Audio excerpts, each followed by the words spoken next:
And now, ladies and gentlemen, from the heart of the Inland Empire, right here in sunny Southern California, it's Robert Cardoza Live, where we talk about politics, money, and you. This is the intersection of business and politics. And now here's your host, Robert Cardoza. And welcome aboard. I am Robert Cardoza. You're listening to Robert Cardoza Live on the street at the intersection of business and politics. And you know what? I say it every day almost, but boy, have we got a great show for you today. It's going to be an exciting show. Lots of things are going on. Today we're going to discuss, as we always do, what's in the news, new legislation, the IRS loses. And I'm going to answer all your emails just like I generally do. Well, not all your emails, but we'll pick out the most interesting ones. And then on today's special segments, well, we're going to talk to John Matthews, and John and I are going to be talking about politics on our Conservative Syndicate simulcast. And we'll be also talking to David Garrett. And David and I will be talking about law and how that pertains to current events. But before that, I want you to stand by for news. Right now, I want you to know that at 3:01 p.m. Pacific time, it is currently 81 degrees here in the heart of the Inland Empire in sunny Southern California. Well, you know what? I want to give you the news. We're going to encapsulate it so I can give you the 10 things that are really hot going on right now. We'll abbreviate that, and then we'll get more in depth on the news as time allows. Right now, it's the 10 things that to know for Friday, your daily look at late-breaking news, upcoming events, and the stories that are going to be talked about all day today and tomorrow as well. And first up, there's lots online at the GOP debate. With Super Tuesday's mega round of voting looming, the presidential campaign shifting to a broader new phase, making a strong debate performance even more important. And surgeons performed the very first uterus transplant in the United States. The operation at the Cleveland Clinic on a 26-year-old woman uses a uterus from a deceased donor, opens a new frontier that aims to give women who lack wombs a chance at pregnancy. And Apple urges a judge to reverse the order. In a court filing, the tech giant argues that requiring it to help the FBI hack into a locked iPhone would violate the company's constitutional rights. Well, we'll see about that. Next item up is deadly shooting rampages in Kansas. A suspect is killed by authorities at his workplace after a series of shootings in the small town of Heston in south central Kansas that left several people dead. And how the United States and Russia view the Syrian ceasefire? Well, amid skepticism that the agreement will hold, both world powers nonetheless describe it as the best path for ending the 5 years of violence. Well, how about this? Reform candidates are vying in elections in Iran. A stronger reformist presence in Parliament would give moderate President Rouhani support as he tries to move toward warmer ties with the United States and the West. Well, why medical experts are criticizing a response to Zika? Some say Brazil and international health officials have prematurely declared a link between the virus and what appears to be a surge in birth defects. Well, scientists quantify the natural gas leak. They say the leak that forced thousands of people from their Los Angeles homes was the largest reported release of climate-changing methane in U.S. history. Well, I don't doubt that. You know what? It makes you wonder what's going to happen as a result, right? Well, what's embarrassing SeaWorld? What do you think? Well, the company is acknowledging that it used a worker to infiltrate an animal rights group opposed to its practices. That's a little embarrassing. How about this? Rosa Parks' archive is now available online. The Library of Congress announces that the civil rights pioneers' letters, writings, and personal notes and photographs have been fully digitized. There we go. Now we can find out exactly how Rosa felt all those years while she was protesting and having a meaningful life. Well, let's get into some more in-depth news here. First off is the latest. The ceasefire goes into effect across Syria. This just came into our hotline about 57 minutes ago. The latest on the conflict in Syria and the provisional ceasefire proposed by the United States and Russia is to go into effect today at 12 p.m. You know, a ceasefire brokered by the U.S. and Russia has come into effect across Syria, but the Islamic State group and Al-Qaeda's branch in Syria, the Nusra Front, are excluded. The ceasefire aims at reducing violence in Syria with the hope of bringing back representatives of the Syrian government and the opposition to the negotiating table in Geneva for talks on a political transition in the cessation of hostilities holds it would be the first time international negotiations have brought any degree of quiet in Syria's 5-year civil war. The Syrian government and the opposition, including nearly 100 rebel groups, have said they will abide by the ceasefire despite serious skepticism about chances for success. Well, the United Nations Special Envoy for Syria says peace talks will resume on Monday, March the 7th, if the cessations of hostilities set to take effect holds. Well, we'll see, huh? You know what? I'm being skeptical because I don't have an awful lot of faith in what's going on in the Middle East. But, let's hope that it does hold, and let's hope that it does, take a long-lasting effect. Well, here's one for you. Trump wins Christie's support in a race laced with insults. Well, this is a shocker. Donald Trump scored a powerhouse endorsement today as he sought to regain headway in a Republican presidential race that devolved into a series of fierce insults and schoolyard taunts heading into the weekend before Super Tuesday contests. New Jersey Governor Chris Christie stunned the Republican establishment by swinging behind the New York billionaire, declaring, "There is no better fighter than Donald Trump." Taking the cue, Trump unleashed a raw assault on Marco Rubio, who went after him with fury on the debate stage the night before. Trump called the first-term Florida senator a nervous basket case, a choke artist, a frightened little puppy, and insulted the size of his ears. "This is a lowlife," Trump said of Rubio, not leaving out Texas Senator Ted Cruz. Cruz lies, but at least it's reasonable lies. Earlier, Rubio joked that Trump might have wet his pants backstage on debate night. Well, Christie's endorsement came after Rubio shattered months of relative peace with the Republican frontrunner by repeatedly attacking Trump's character in the debate. Christie caught the room by surprise when he stepped out to join Trump at a Fort Worth news conference announcing the governor's support. Wow, you know what? The shift marks the beginning of a long-awaited Trump takedown effort that was cheered by anxious Republicans nationwide who question Trump's party loyalty and fear he's unelectable in a general election. Well, we'll see what happens. This is a big deal. It's just unbelievable. Unbelievable. Well, you know what? Let's talk about an unlikely normalcy that prevails in the Syrian capital. An unlikely normalcy prevails in the Syrian capital where a mix of rural refugees and urbanites conduct their daily business and enjoy the easy cafe culture to the muffled sounds of explosions in the distance. The serenity of the capital's historic Marjah Square reflects the adaptability of Syrians and resilience of human nature. It also underscores the strategically important success of President Bashar Assad in insulating his seat of power from the devastation that has swept much of the country in a nearly 5-year-old civil war. Now, don't go away, folks, because we've got a lot more news coming for you. And right now, when we come back from this short break, we're going to talk about Ted Cruz pokes fun at Donald Trump's hair. Well, what else has he got to talk about? We'll discuss that right after these brief messages. Do not go away. If you want to increase your client base and sales, then consider this, the Relationship Building Network at RBN. Given the current economic conditions and challenges, we all need to work smarter, make smarter decisions, invest our hard-earned dollars where it'll yield the best return for our investment.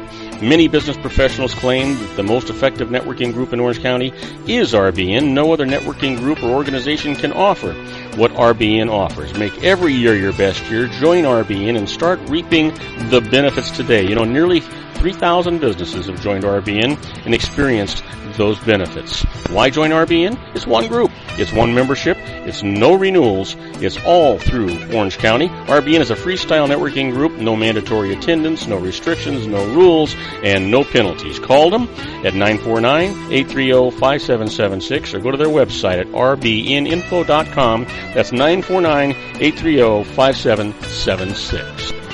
If you've ever dreamed of having your own business to make your life secure, you know Water's Edge Wineries might be just the ticket. In 2004, their founder, Ken Lineberger, created the first winery franchise in California. It was a new concept with all of the functionality of a traditional winery, but without the vineyards. They purchased high-quality grape must from one of the largest winemaking companies in the world. Then they craft each wine carefully and bottle it right at their location. The winery was built to satisfy consumer demand for wine by the bottle and by the glass, but still kept the element of allowing customers to bottle their own custom vintage. Now, they're opening urban wineries across the United States under the brand Water's Edge Wineries. If you've ever dreamed of owning your own winery, it may be in reach right now through Water's Edge Wineries. Just give them a call at 909-468-9463, extension 700. That's Water's Edge Wineries, 909-468-9463. Have you ever found yourself caught between a rock and a hard place? The law offices of Blomberg, Benson & Garrett might be just the answer for you.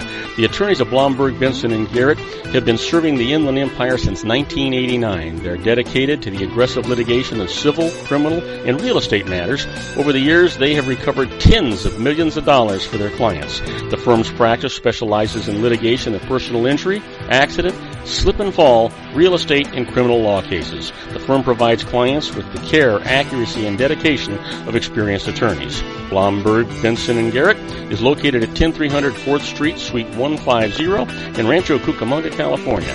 They've been providing the Inland Empire residents with outstanding legal services for over 25 years. They look forward to providing you with aggressive legal representation. Call them at 909-945-5000, where you can talk to a person, not a machine. That's 909-945-5000, the law offices of Blomberg, Benson & Garrett. And now let's get back to our show where we talk about politics, money, and you. And I am Robert Cardoza. You're listening to Robert Cardoza live on the street at the intersection of business and politics. And we're talking news. Well, here's the latest. Ted Cruz pokes fun at Donald Trump's hair. Yeah, what else, right? The latest on the race for president ahead of Super Tuesday, the biggest single-day delegate haul of the nomination contests. Texas Senator Ted Cruz is taking time out from offering up a barrage of criticism of Donald Trump's positions and qualifications to take aim at another prominent attribute of the Republican frontrunner. His hair. Asked by a moderator in an appearance at a national religious broadcasters meeting in Nashville on today about whether he would launch an investigation into Trump's hair, Cruz quipped, "There are some things that are just too big to uncover." Cruz added that standing on the debate stage next to Trump, he has had to fight what he called the incredible urge just to reach over and ruffle his hair. Marco Rubio says he's going to repeatedly attack Donald Trump's character as someone who's pulling the ultimate con job on the American people. And he's having fun at Trump's expense during a rally in Oklahoma City, reading tweets about Rubio from Trump that are full of misspelled words. Rubio says there's enough time to slow Trump before 11 states vote next week on Super Tuesday, including Oklahoma. That's why there's a sense of urgency about it, because the Republican Party and the conservative movement could fall into the hands of someone who has basically conned a significant number of Americans into believing he's someone he's not, he told reporters. He adds, this is a guy who says he stands for the working class, when in fact his entire business career has been sticking it to the Americans, the working Americans. You know what, these guys, they sling mud, right? Can you remember all the mud that Christie was slinging at Donald Trump? And now all of a sudden he's supporting Donald Trump? These guys, I don't know how they think they're going to get by. There were 17 of them. They were all slinging mud at each other. They were all just castigating each other. And then all of a sudden they're out of the race. They can't get any support, and they're out of it. And they turn around and they support the guy that they were castigating just a few days before. This is crazy stuff. How can you say all these bad things about somebody and then turn around and say he's the greatest thing since sliced bread? I don't get it. I don't get it at all. How about this? Here's the latest for you. The slain Kansas man was Mr. Fix-It, a devoted dad. You know, the latest on the attack at the Central Kansas factory, a 31-year-old man killed during a shooting rampage at a Kansas factory is being remembered as an engaged car lover, avid fisherman, and a devoted father to his 4-year-old son. Joss Higbee died Thursday during the mass shooting at the Excel Industries plant in Heston, where he was a welder. The gunman was killed by police. His sister-in-law, LaShonda Hinson, tells the Wichita Eagle that Higbee was taught to be a very loving, kind man, and that he adored his young son. The newspaper says Higbee was adopted into the Hinson family when he was 2 years old. His brother, Nathaniel Hinson, tells the paper Higbee was always known as a Mr. Fix-It. Well, I don't think they're going to be able to fix this one. He's really stepped in it this time. There's not much, well, he certainly isn't going to fix it. He's dead, right? So that's not going to happen. How about this? Soccer's world body elects Gianni Infantino as president. Gianni Infantino is the new president of soccer's corruption-scarred world governing body, winning election after promising national leaders of the sport that he would share the wealth from FIFA's $5 billion World Cup revenues. Infantino was chosen on the second ballot today to fill the unexpired term of longtime FIFA leader Sepp Blatter, who was forced out by the pressure of U.S. and Swiss investigations of bribery and corruption that emerged 2 days before the previous vote on May 2015.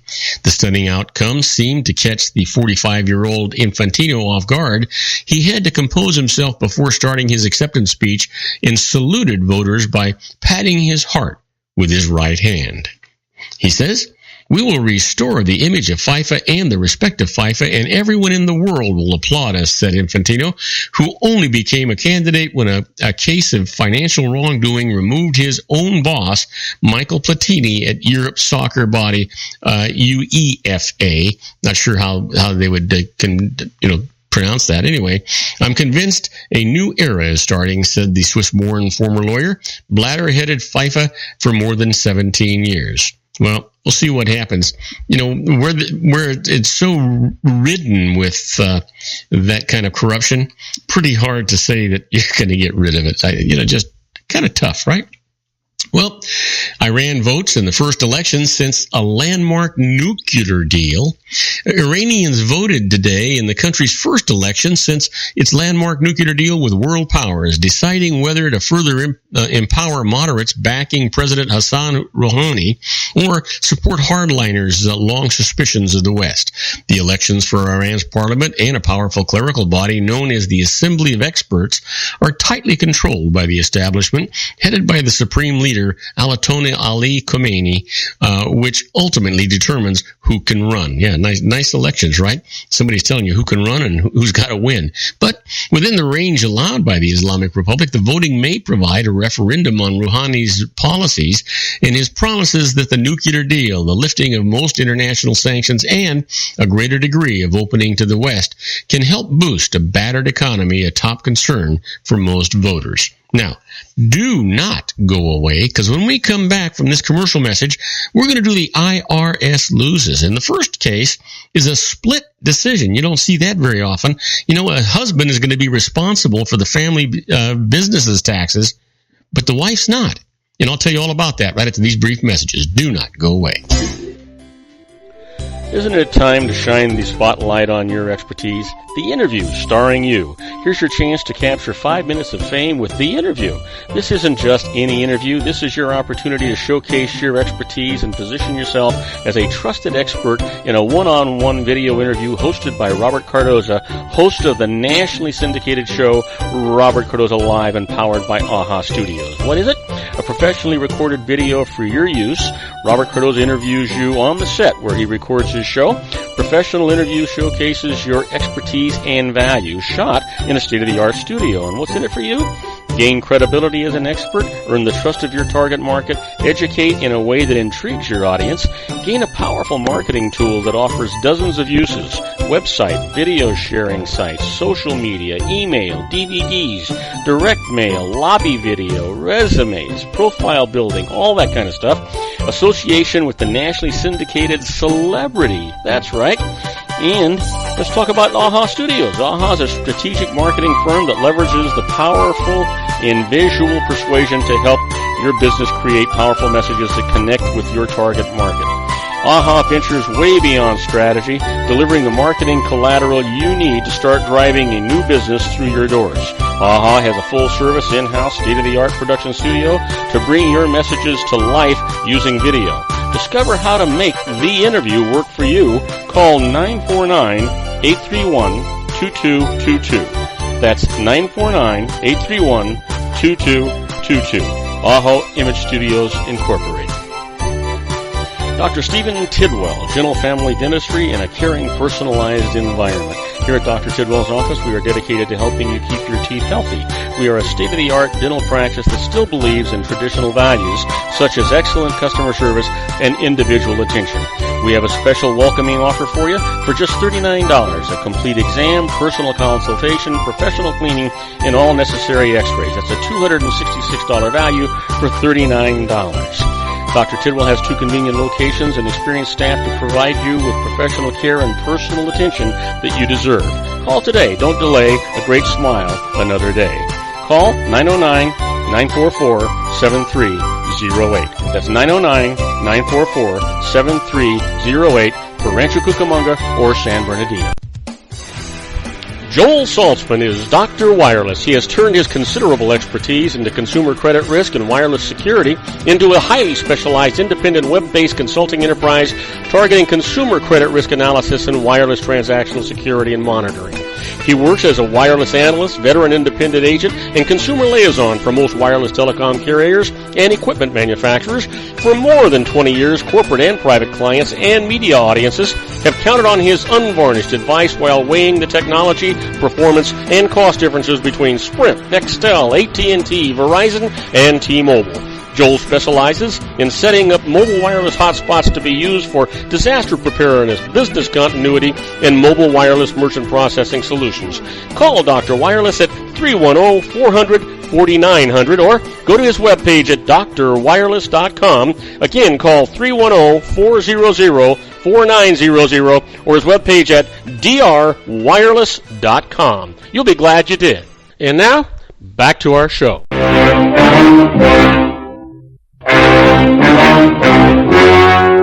The story you are about to see is true. The names have been changed to protect the innocent.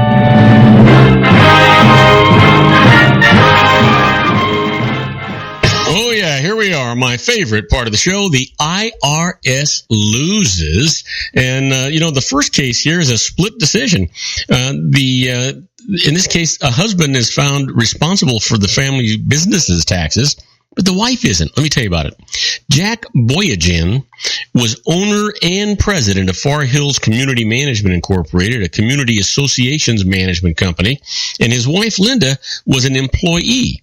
Now, when Far Hills failed to remit taxes withheld from the employee's pay, the IRS held Jack and Linda personally liable for more than $200,000 that he as CEO and she as the firm's accountant were responsible for. So they went to court. This is what the judge said. Jack's defense that he didn't know the non-payment of tax was not credible, and even if true, not effective, since it was his responsibility to actually know. But Linda credibly testified that she dealt primarily with clients and did not have control over the checkbook or deciding which creditors got paid. So she escapes the responsibility. The truth is that it's a long-standing rule of the IRS. You have to have access, you have to have knowledge, and you have to have the authority to do these things. So that's kind of where this falls down. How about this? The IRS loses. They cannot avoid answering questions. Now, you're going to find this interesting. A company filed a refund suit against the IRS during the suit, it filed questions for the IRS to answer. The IRS answered them all by saying its attorneys lacked sufficient knowledge about them to give the answer. The company protested, went to court. This is what the judge said. The issue was not whether the IRS's attorneys knew the answers to the questions, but whether the IRS itself knew the answers. Now, dodging the questions by saying the attorneys didn't know the answers violated court rules and was non-responsive. So the non-answer answers are struck. The company is allowed to ask a new set of questions in excess of what the court rules normally would allow, and the IRS is directed to answer them. Now, when they say directed, they mean ordered. That's what's going on. How about this? Here's a case the IRS conceded. And you hear me say it all the time. They only concede when they're pretty sure that they're not going to prevail in a tax court. This is one of those cases. An airline ticket tax does not apply to the ticket provider's fee. Sounds simple enough, right? Listen to this. A business sells airline tickets to travelers. It buys them from the airlines in arm's length transactions, charges their cost to the travelers, and adds its own fee. Now, here are the issues. Who's responsible for the airline ticket tax, which is a percentage of the ticket price, and does it apply to the business's fee? Here's the IRS's ruling. The business is independent, not an agent for the airline. It does not provide transportation, but only facilitates the purchase of taxable transportation. So, the tax is owed by the traveler and is to be collected and remitted by the airline, not the agency, on the cost of the ticket alone, not on the agency's fee. Well, doesn't that just kind of make sense? Does to me, too. You've heard me talk about being a fly on the wall when the IRS does stuff. Well, that's where we're at right now with this segment we call Inside the IRS. You could also call this the Twilight Zone.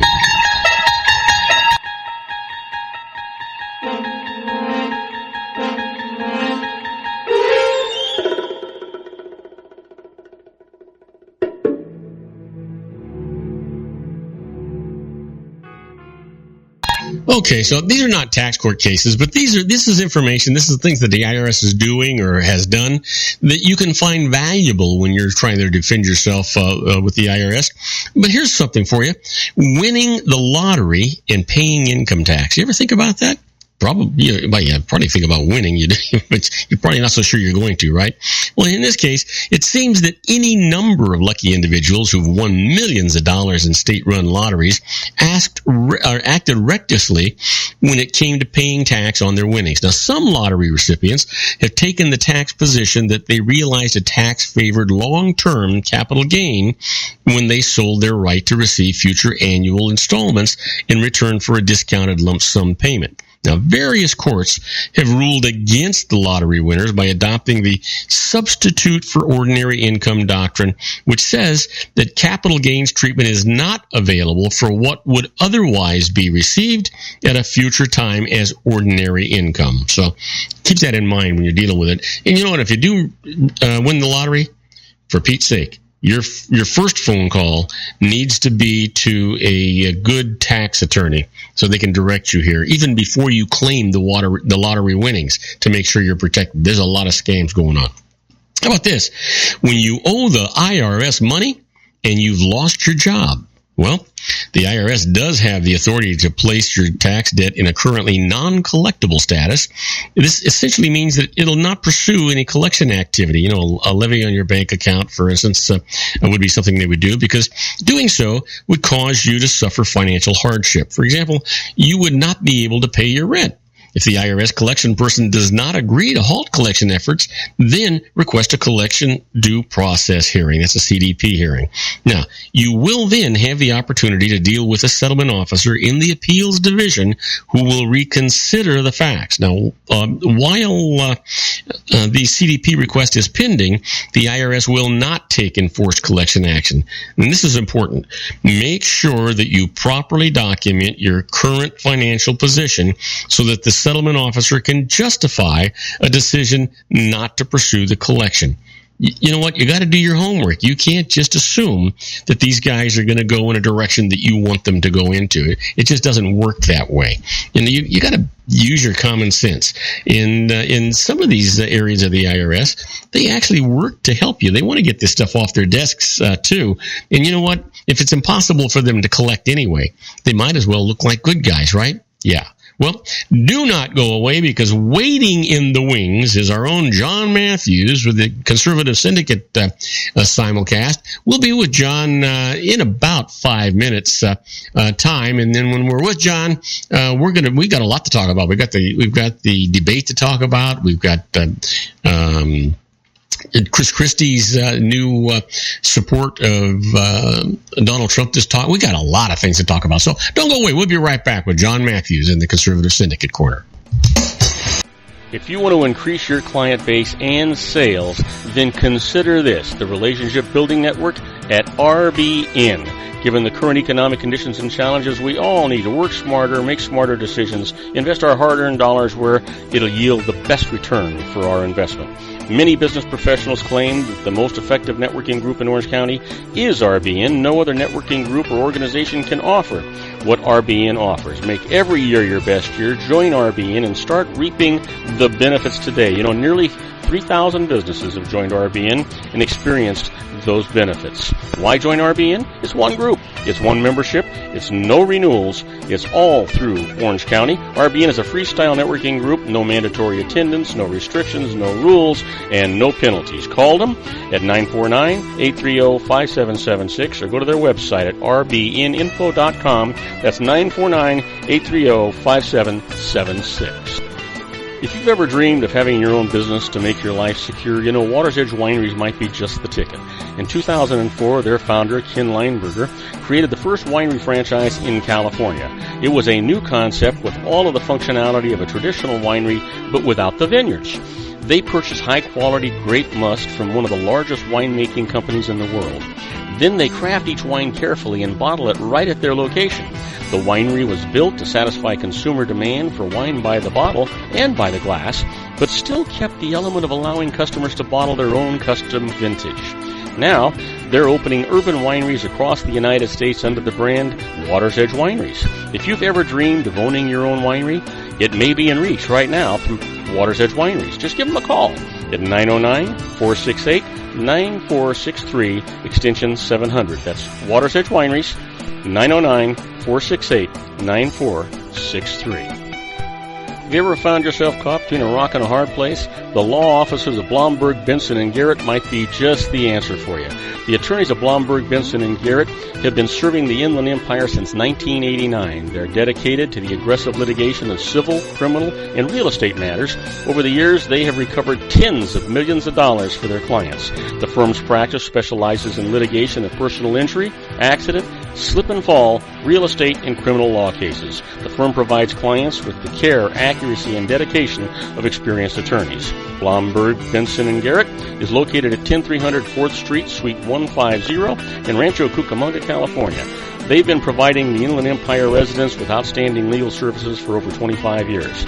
They look forward to providing you with aggressive legal representation. Call them at 909-945-5000, where you can talk to a person, not a machine.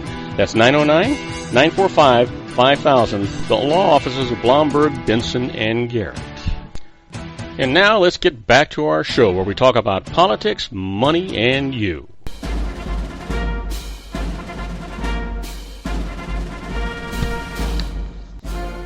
And now, ladies and gentlemen, coming to you from the basement of his strategic planning room located at his political hideaway in Los Angeles County, the dedicated man who stands and serves the political conscience of our nation, Mr. John Matthews.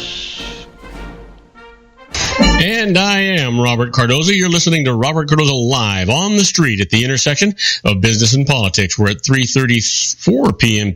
Pacific time. It is currently 80 degrees here in the heart of the Inland Empire in sunny Southern California. Well, it's on its way down to 51 degrees. I can't hardly wait for that to happen. But it's, just absolutely beautiful out here. It just kind of reminds you why you live in Southern California. Well, if you're listening to us on our global syndicated broadcast and you're in New York City, it's 32 degrees and it's clear. And if you're in Chicago, Illinois, well, it's 34 degrees and it's a little overcast. Now, John ought to be calling in at about 15, 20 seconds. I don't know why he hasn't called. He usually calls in a little bit earlier, and it's my fault. There he is right there. And, let's welcome aboard our own John Matthews in the Conservative Syndicate Corner. Hey, John, how you doing, buddy? All right. How about you? I'm doing really good. Man, I want to tell you, I think somebody handed me an early Christmas gift last night. Did you see the debate? I'm sorry? Did you see the debate? Oh, yeah. Yeah, I watched the whole thing. That's actually the first debate I've watched from start to finish. Well, you picked the right one. You know what? Not only did we see that debate and see all of the fire and brimstone and all the stuff going on, but just a few hours ago, Chris Christie, who's been castigating Trump through his support behind Trump. Well, when they're all running against each other, they're all enemies. Yeah, but you know what? So Yeah, but you know what? You and I have talked about this so many times. I don't know how there was 17 guys in the GOP on stage, and these guys are all at each other's throats. I mean, look at last night, for Pete's sake. You know, it was like a school kid's fight in the schoolyard, for Pete's sake. And these guys are fighting tooth and nail, and then all of a sudden, how do they come back and say, "Oh, you know what?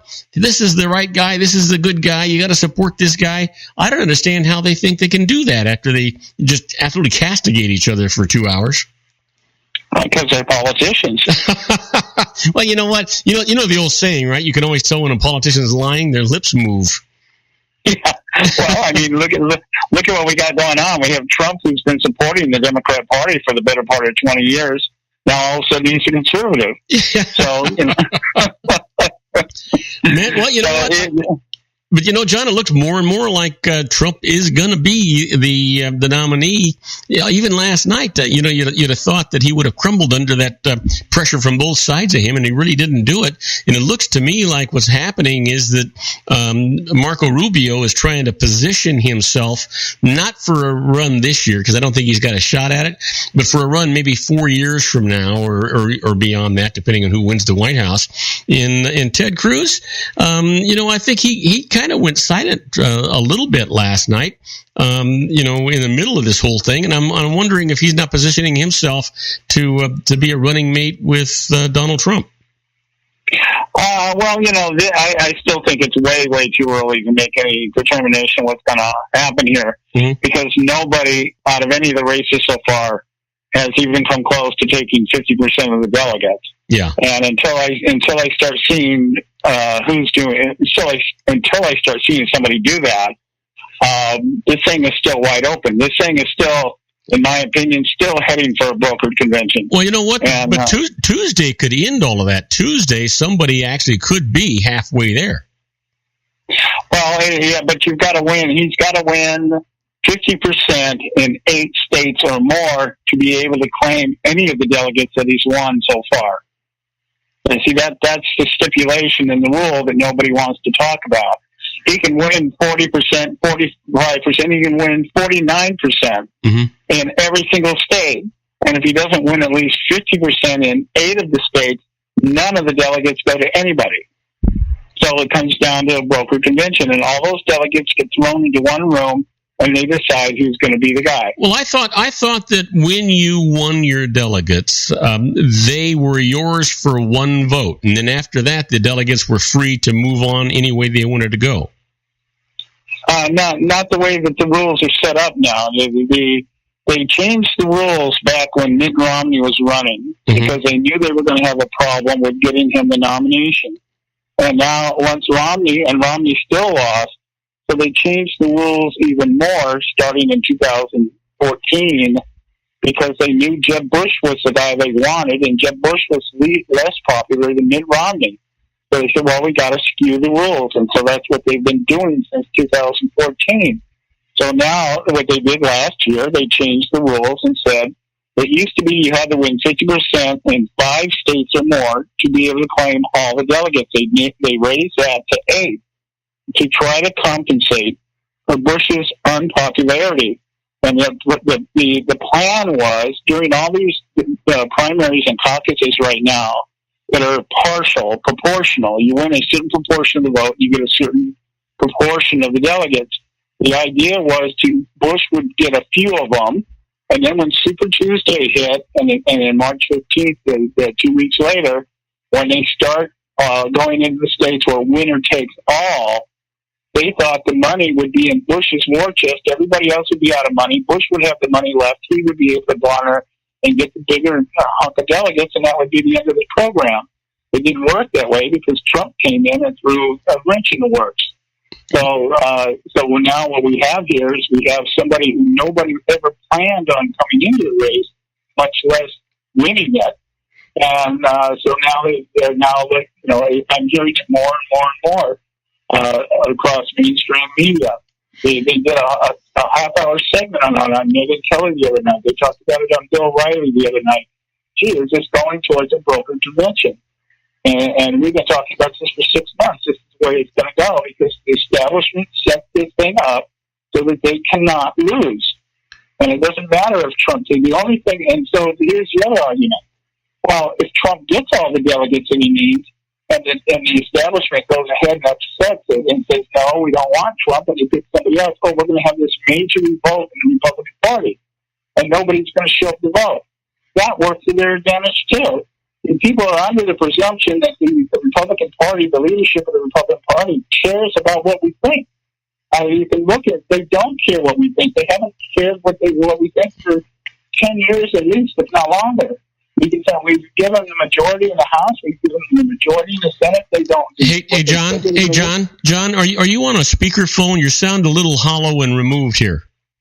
No, I'm on my just on my regular phone. No, that's much better now. You're closer to the microphone. I have it. Yeah, I guess the phone as I get talking, the phone starts to move away from my head. Hey, you know what? One of the things I really liked about the debate last night, Rubio did hold Trump his feet to the fire when it came down to health care and a lot of these things. I don't like Rubio, but I'll tell you what, he sure made Trump sweat a little bit when it came to how the health care stuff. I think the thing that I saw the most, the thing that really I was waiting for somebody to do, and Cruz is the one that actually did it. He started drawing parallels to Donald Trump debating Hillary Clinton. He said, this is what's going to look like if Donald Trump ends up standing across from Hillary Clinton. It's going to be who's the most corrupt, who can be bought, and who is the hypocrite. That they're going to trot out. If you don't think this is nothing compared to what's going to happen if Trump takes the nomination and ends up standing on the stage with Hillary Clinton. The media is just sitting off to the side. The one bad thing about this Republican debate process is they have given the Democrat Party all the talking points they need to come after Trump. So as soon as this thing is over, if Trump is the last guy standing, and he gets up on the stage with Hillary Clinton, he's not going to be able to insult his way through Hillary Clinton. He's not going to be able to name call her to the top because she's going to be able to look at him and say, Donald, you've done and supported the very same things I've done and supported. So who are you calling? Why are you calling me out on this? You've given money to my foundation, who's under investigation. You've given money to my campaigns. You've given money to all these people on my side of the aisle. Who are you now to be telling me that we're not the people? See, and my thing, here was the question that I'm waiting for somebody to ask. Mr. Trump, you said to us that you have friends everywhere. You can get along with Democrats, you can get along with independents, you can get along with libertarians, you can get along with Republicans, you get along with everybody. You've made deals with all these people. You know how to make deals. You give them money and they respond. These are things that Donald Trump has said. My next question would be, but yet you closed the debate last night by telling us that politicians never get anything done. So I'm wondering, if they never get anything done, what are these deals that you've told us that you've done with them? That's good. The other thing was the tax returns. I am intimate with the procedures for tax returns and audits. Here's what Donald Trump said. Now, first of all, I have to premise this by saying I like Trump. But having said that, I'm seeing a lot of holes going on here. The tax returns, he gets audited every year, he says, right? Well, it doesn't take a year. It doesn't take a year to audit him. So how about, so this year, for last year, he's getting audited. How about just give us the 9 years before that have to be out of audit already?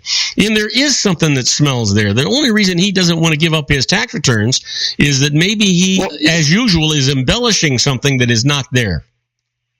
Well, as a CPA, I think this would send a red flag up to you. If somebody is getting audited every year, why is that? Well, the guy, he's got billions of dollars in revenue. I understand why he would get audited. Big businesses get audited all the time. But, is there anybody else up in that stage that's getting audited every year? Well, not that have admitted it anyway, but there was nobody else on that stage that supposedly is worth $10 or $11 billion either. Well, that's true, but then I'm asking hypothetical questions here. Yeah. If a man has been audited every year for the last 12 years, my reasoning would be, well, that means somewhere along the line there was an audit that kicked in that has made the IRS wonder, what's this guy do every single year? Well, I can tell you what the revenue ruling is. The revenue ruling is if you get audited for any of the prior 2 years, if you've been audited within 2 years for the exact same thing that they're trying to audit you with now, and they cleared you and it was a no change, then they cannot audit you the subsequent year. So they can't audit you every year for the same thing. It's against the tax law. Okay. So, see, I wasn't aware of that, but it was still, to me, it just my suspicious nature is that if you're getting audited every year, why are you being singled out? Does Warren Buffett get audited every year? Does Bill Gates get audited every year? We don't know that. We don't know that, but I can tell you this, that if any of them are being audited every year, it's because every year the IRS finds something that they did wrong. Mm-hmm. Well, that stands to reason. I mean, when you're dealing with that kind of money, obviously you're doing things that can slip by. And I'm just. But here's another thing. Here now we're talking here along this line of audit, and I agree with you. Why? Do you have 9 years of audits that have not been resolved yet? Yeah, and that's impossible. And let me explain to you why that's impossible right after we come back from this commercial break, John. We'll be right back. Right. Don't go away. Isn't it time to shine the spotlight on your expertise? The Interview, starring you. Here's your chance to capture 5 minutes of fame with The Interview.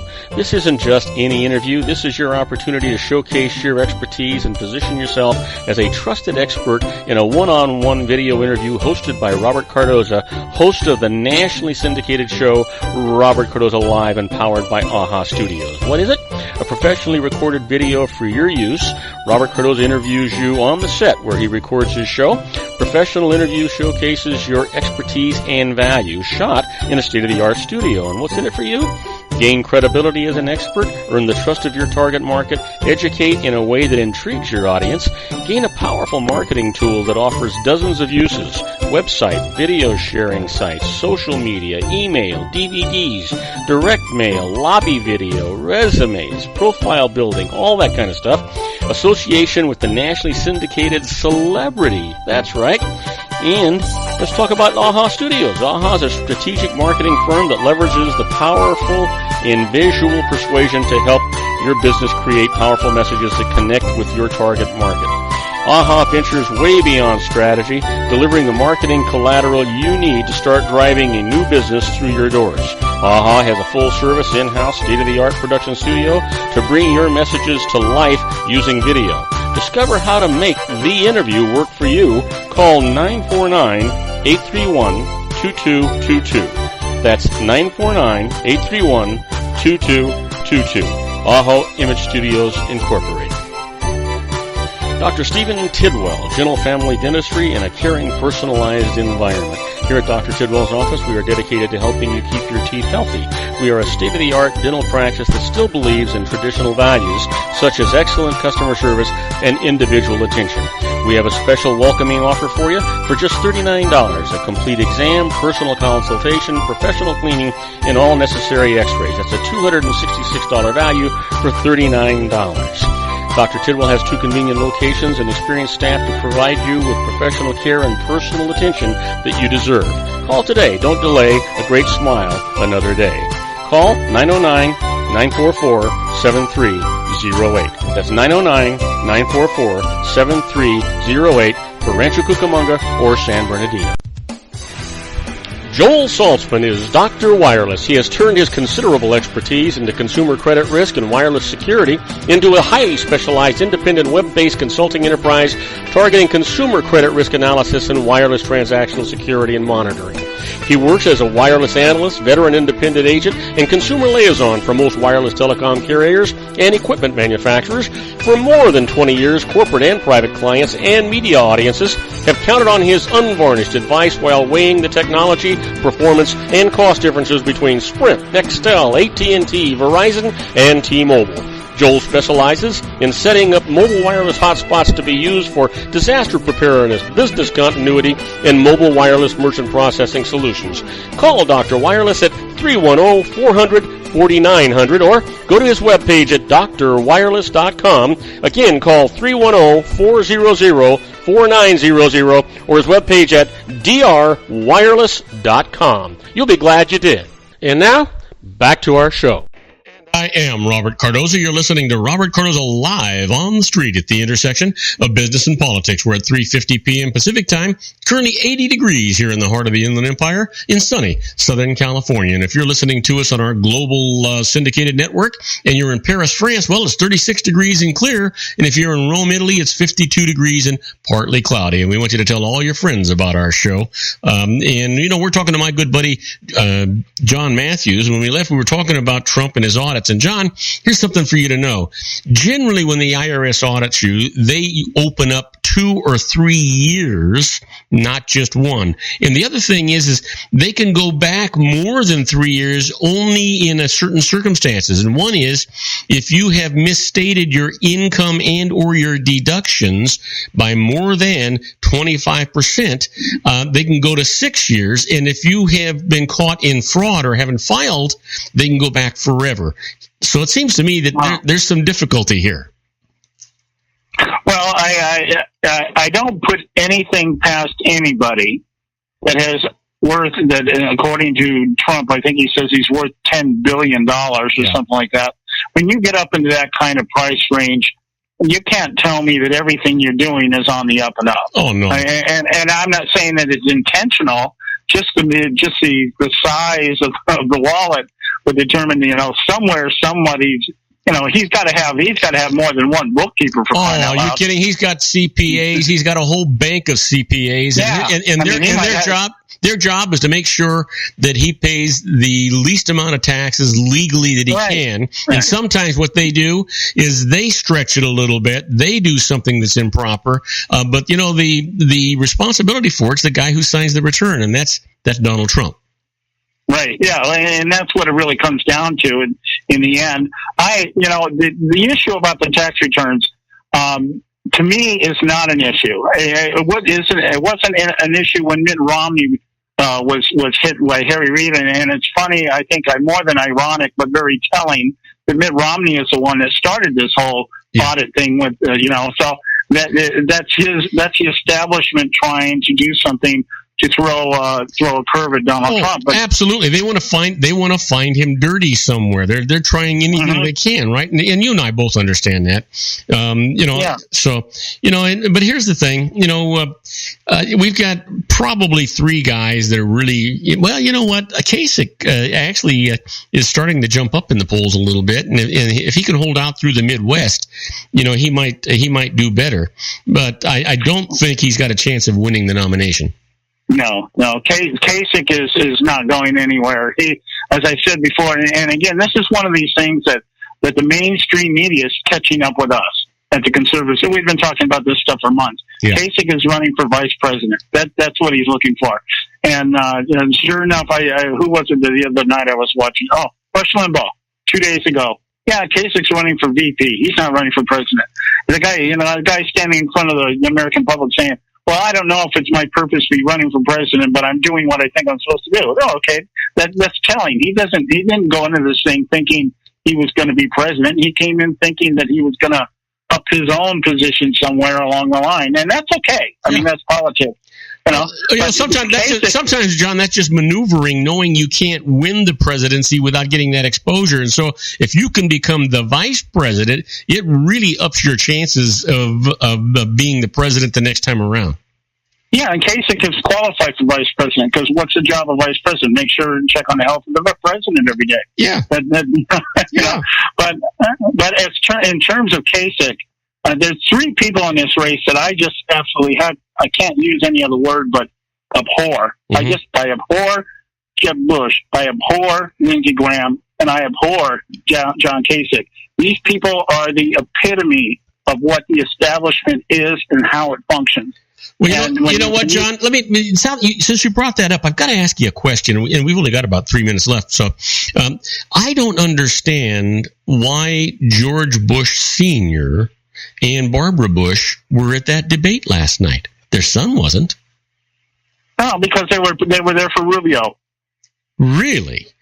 Well, you would think that you would have thought that they would have been there for the Texas candidate, not for the Florida candidate. Oh no, they've more than voiced their dislike for Ted Cruz. They don't like Ted Cruz at all. They're there. You know, they would maybe George needed some exercise. You know, I don't really know why they were there, but I do know that it wasn't for Ted Cruz. Yeah, you know what? It's just getting really, really nasty and really interesting, and you know, I just, you know, I'm still, you know what? If the election were today, and it was between either if my choice was going to be Hillary, Bernie, Donald, or Marco, I'd go Donald. Well, for me, this is where I'm at right now. I can give you this in the time we have left here. Mm-hmm. What I think is going to happen is I think somewhere down the line here very shortly, probably after Super Tuesday, depending on how the votes fall, Rubio and Cruz are going to team up some way. One of them will join the other one on the ticket, and they'll go after Trump and, you know, hope that they take him out. Well, they did that last night. I can. Cruz is my guy. Just because he is the most consistent in terms of being a conservative. Mm-hmm. He's got some baggage. They've all got baggage. That's not, you know, I'm not looking for the perfect candidate. Yeah. But I could handle Rubio. It would not, you know, I don't know what he would do once he get on White House, but I think he would be able to walk that fence and pacify both sides of the Republican Party, the more conservative side and the more moderate side. Anybody other than that, I would vote for him instead of Hillary for sure. But because the only one I ever said I would vote for Hillary for was if Jeb Bush won. If Jeb Bush won, I'd vote for Hillary. All right. Hey, that's how much. You know what? Yeah, because there's no way I'm going the other direction. Give out a plug for your show. Hey, listen, can you give us a health update on Joe Hakos? Yeah, Joe's he's doing a lot better. We're hoping he'll be back next week. He's at home. He's been resting. He just had a really bad urinary tract infection that ended up turning into another type of infection in his lungs. And most of it, he said, they've taken him off the antibiotics, so he's looking and sounding a lot better. So we're hoping, next week, certainly the week after that, if he still has to recover. But he's doing a lot better. Okay, give a plug for your show, will you? Well, just visit us, join us at the conservativesyndicate.net. We're on live 3 to 5, the same time Bob is actually. So, I'm actually telling you to listen to me instead of him. But No. Listen to John's archives and listen to him live on Mondays and Fridays. Except on Mondays and Fridays. But I'm joking with you. I'm joking. Bob, you're getting the same thing with us you get with Bob. So I'm not saying desert him.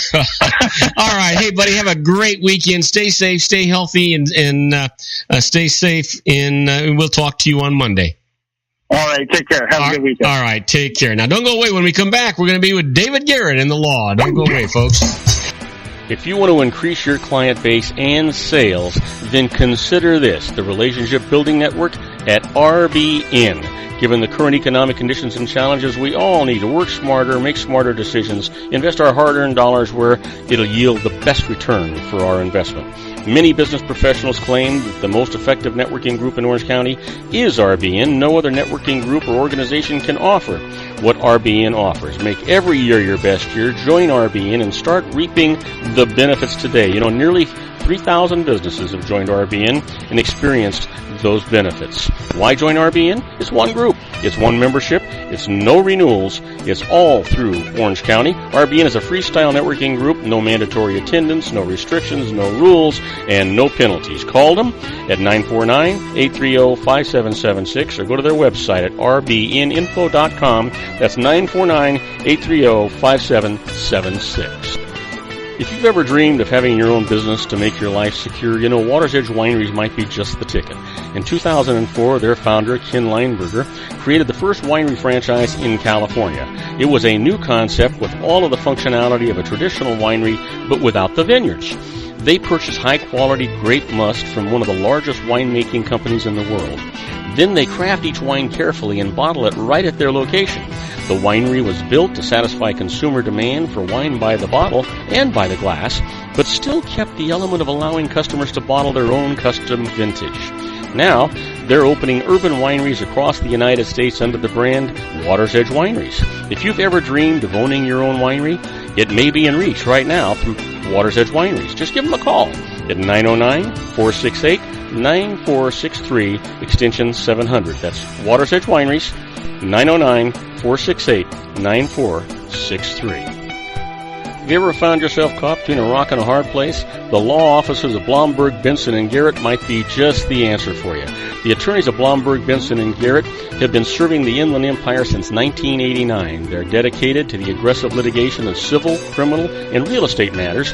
Over the years, they have recovered tens of millions of dollars for their clients. The firm's practice specializes in litigation of personal injury, accident, slip and fall, real estate, and criminal law cases. The firm provides clients with the care, accuracy, and dedication of experienced attorneys. Blomberg, Benson, and Garrett is located at 10300 4th Street, Suite 150 in Rancho Cucamonga, California. They've been providing the Inland Empire residents with outstanding legal services for over 25 years. They look forward to providing you with aggressive legal representation. Call them at 909-945-5000, where you can talk to a person, not a machine.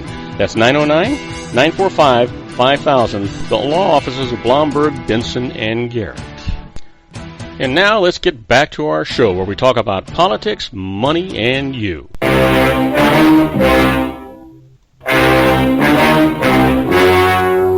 story you are about to see is true. The names have been changed to protect the innocent.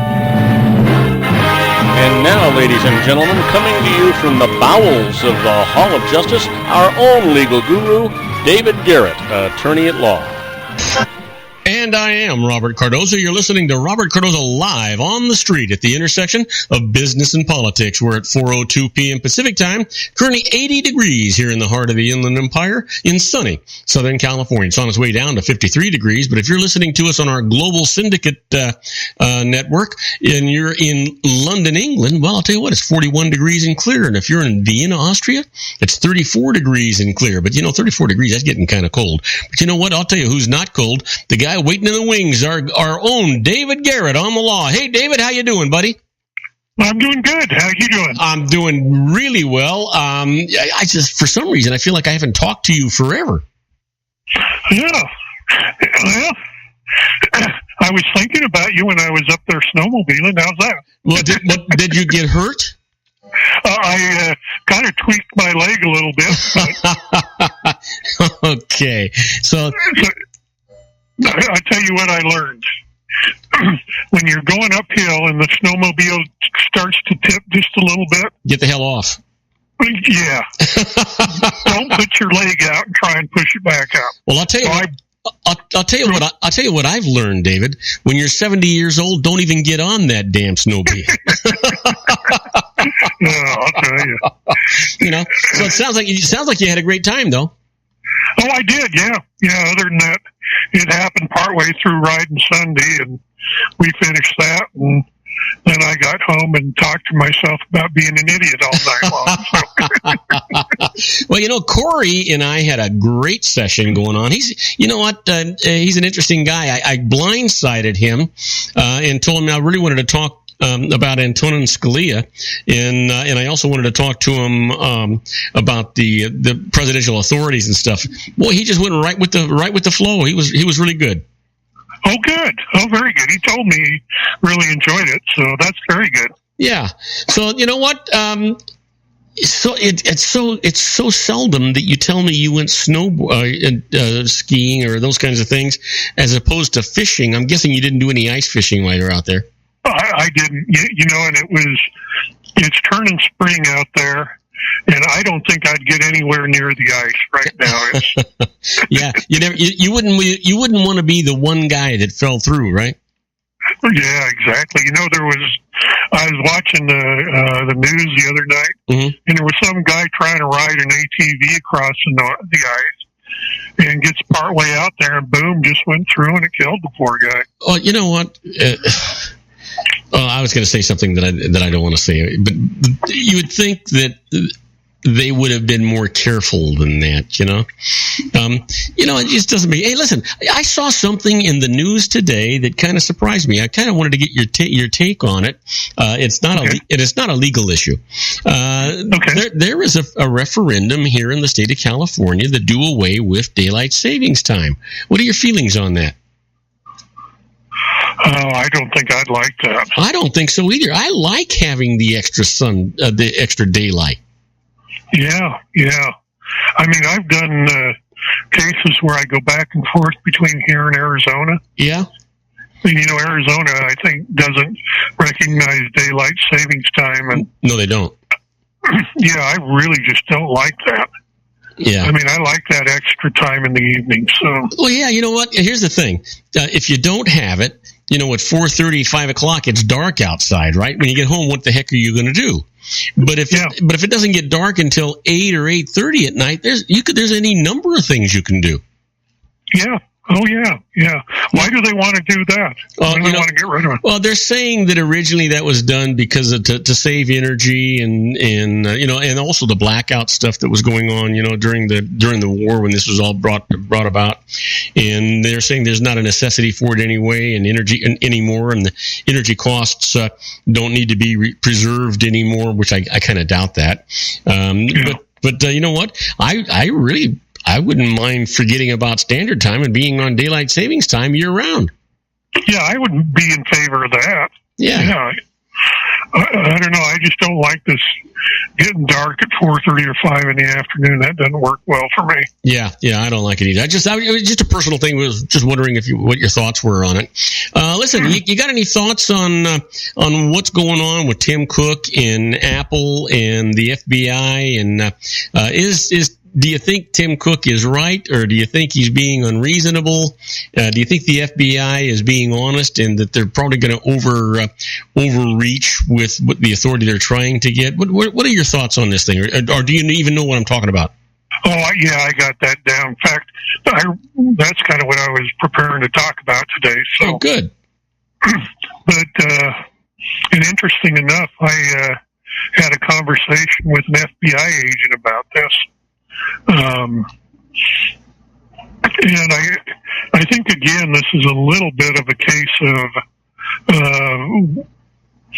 things getting blown one way or the other, depending on which channel you're listening to, out of proportion. Yeah, it's the media as usual trying to drum up smoke where there isn't any, right? Yeah, there's a lot of that going on. But what I understand the FBI is asking them to do is not decrypt the phone, but just take away the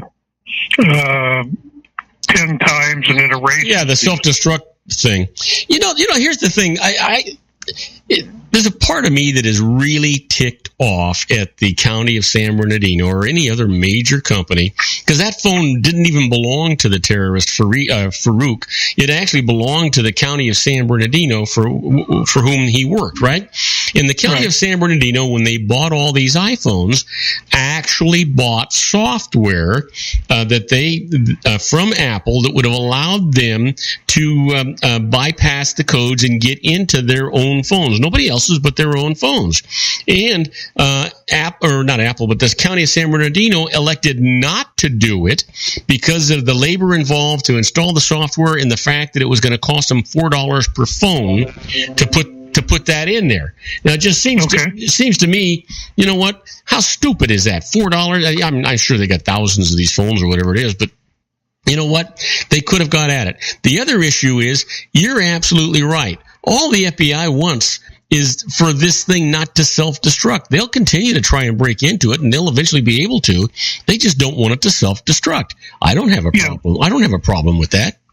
You know, and after I went through it, talking with him, and you know, just kind of weighing it in my own mind, I have less of a problem with what the FBI is doing. Initially, I don't like giving government unbridled discretion to get into anything they want to. Well, I don't like I don't like it either, and I was totally opposed to this thing at the beginning, but the more I hear about it, and if I can get past the artificial fluff that the media puts into it and get into some meat of this stuff, they're not being unreasonable at all, and they're not trying to usurp my rights in any way. They're not trying to usurp my privacy in any way. It's just they're only talking about that one doggone phone. Yeah. And so, you know, the way I kind of stepped back after discussing there was, I don't have a problem with Apple having the ability to override that security feature if the owner of the phone asks Apple to do it. And that's what we've got here. The owner of the phone, the county of San Bernardino. Right. Yeah. I mean, what reasonable expectation of privacy does the individual user, in this case Farouk, what should he have if he doesn't even own the phone? Yeah, what happens if I forget my code?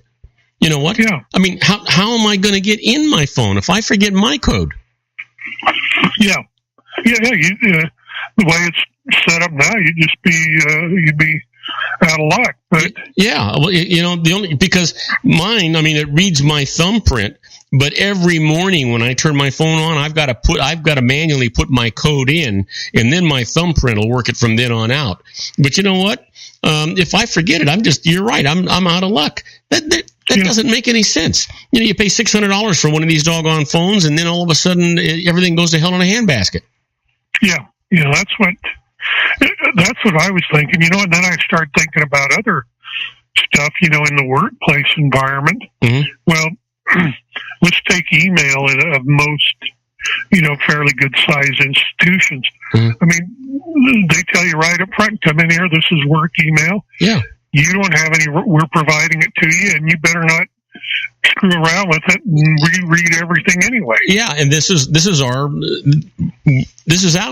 You know, the other thing that I was thinking about in this same iPhone argument thing, you know, they want to know who he called, they want to know all this kind of stuff, what he said or what he texted and all these things. But you know what?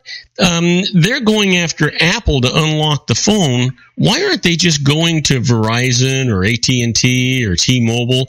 Because that's where those other records are kept. That's NSA already has access to it, and you can already get a court order that allows them to get the information. It's all, you know, they know what towers they've been pinged at. They know what emails have been sent. They know what texts have been sent. They know the numbers of the phone calls. I don't understand why this is such a big deal. Yeah, the only thing I can think of is it's things like maybe the notepad in there. Yeah. Or, you know, I'm assuming that some of the calendar programs that you put in there that just store the data locally. Yeah, but you know, here's David. Kind of stuff. But David, if you're a terrorist, are you going to put that kind of information on the county government's phone? Well, I wouldn't. Hell no. You know, and of course, and then I'm thinking, well, gee whiz, does Apple have an alternative motive? I mean, all of a sudden, if they want to unencrypt this thing, then that's going to be a standard issue for every terrorist in the world. They're going to get iPhones. They're all going to be carrying iPhones. Yeah, I started becoming a lot more suspicious of the whole thing when, you know, the more we talked, and I went right where you did. This is as much a marketing game as anything else. Yeah. You know, there's something smells here. Yeah, I don't know. It's kind of crazy, and I don't know if I ever told you this, but years and years ago, before the internet became what it was, I participated in this group of people that would bunch of hobbyists. We'd pass news groups, for lack of a better word, but discussions on topics, and we passed this stuff all over the world. All these little personal computers at night would hang up and go into, you can't log on the bulletin board mode, and start passing email. Yeah. And in the process of this, we had a guy there develop something called PGP, and I think it's still out there, and it was pretty good privacy.